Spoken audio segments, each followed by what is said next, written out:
I've been going to therapy for the last little while now because I've got a buttload of trauma I'm working through. I was meeting with this therapist a couple of weeks ago and unloading a bunch of these challenges that I'm going through, and she brought up internal family systems. I'd never really heard of this before, which is surprising because I've been in and out of therapy since I was 14 years old.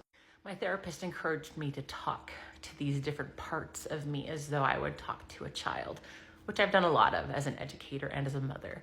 This morning, I woke up like I kind of have the last little while, just not wanting to move on with my day. I'm still looking for employment, still trying to figure out who I am. And there was that part of me who just wanted to ignore it all or distract myself with media and wait for the challenges of the day to just go away. So I remember what my therapist had told me about these parts, and I sat down to journal.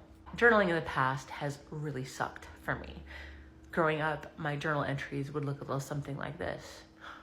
I'm so terrible. I'm doing all of these things wrong. Why am I so broken? Why am I doing this? Then I would set goals for being better.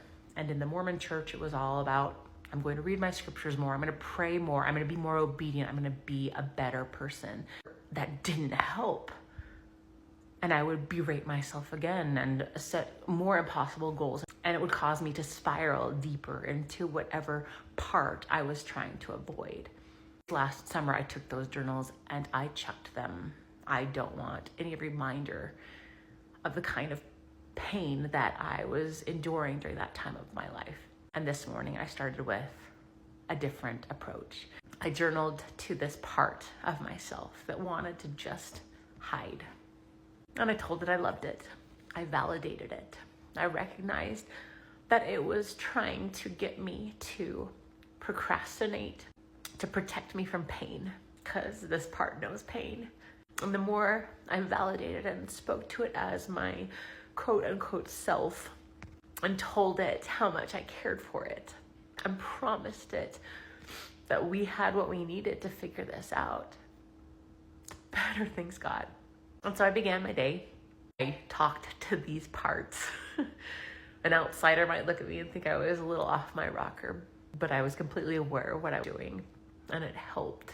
I find that I have the power to speak to these parts in a way that's going to help them, assure them that things are going to be okay.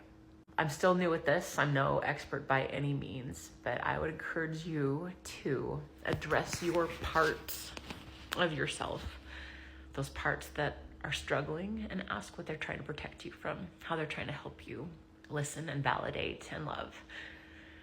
You don't deserve anything less.